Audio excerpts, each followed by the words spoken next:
All right, today we're going to try and decode the mindset of those people you know who are just quietly confident.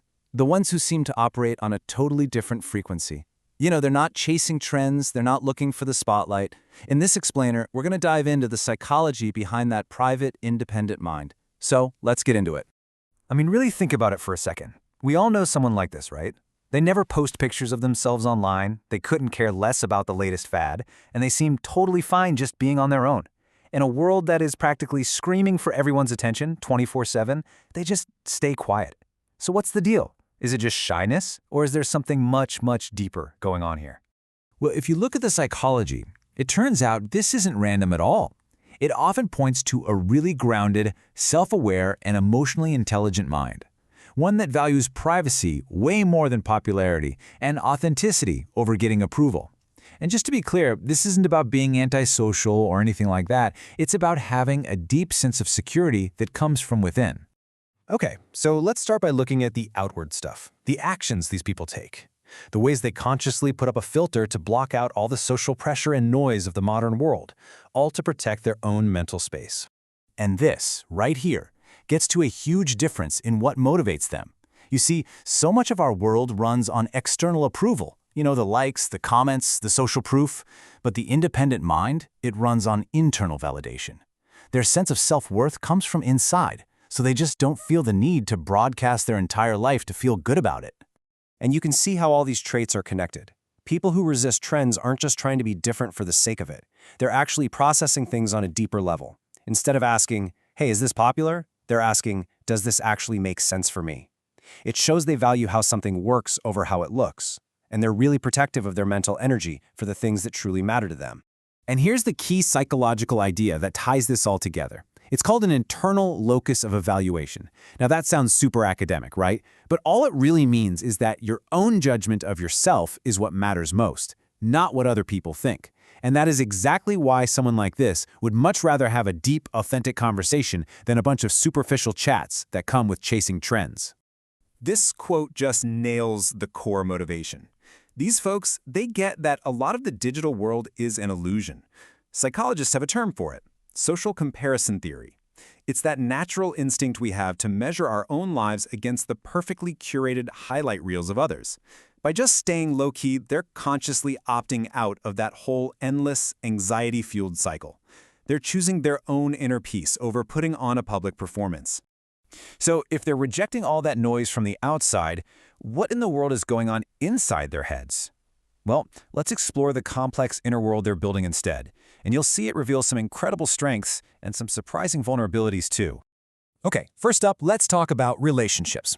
For a lot of independent-minded people, being single isn't some kind of waiting room until the one comes along. It's a deliberate choice. It's often a position of real strength, rooted in self-sufficiency, not loneliness or a fear of connecting with someone.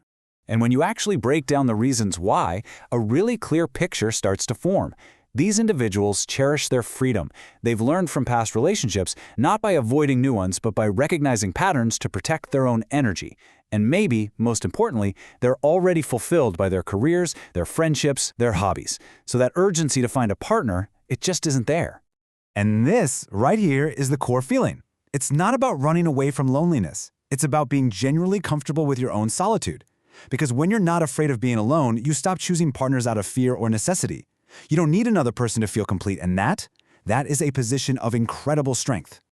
Okay, but that powerful inner world can have a vulnerable side.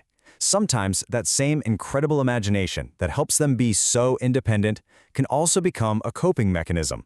An escape from a reality that just feels too stressful or too uncertain. Our minds often cook up these little fake scenarios for some very specific reasons. When life feels totally out of control, we imagine situations where we have all the control. We rehearse difficult conversations in our heads to feel less anxious about them. And if our emotional needs for, say, attention or validation aren't being met in real life, the brain can just create those feelings artificially. The real danger here is that this can become a super powerful habit loop. It starts with a trigger, like stress. That leads you to imagine a better scenario, which gives you this instant but temporary sense of relief. And your brain, it learns that this little escape feels good. Pretty soon it starts to prefer that imagined world over actually dealing with the real one. Now, at its most extreme, this turns into what psychologists call maladaptive daydreaming. That's when the escape starts to seriously get in the way of real life. It's kind of the shadow side of having a powerful imagination. But you have to remember, the mind isn't trying to hurt you, it's just trying to protect you, even if the method it's using is ultimately not very helpful. So, let's bring all of this together. We've seen how these independent minds reject all that external noise, and how they build this powerful, if sometimes complicated, inner world. So what does all of this really tell us about the nature of confidence itself? Ultimately, all of these behaviors we've been talking about, staying private, dodging trends, being content on your own, they all point to this really stable, secure sense of self. It reveals a kind of confidence that doesn't need an audience, because it's not a performance. It's just who they are.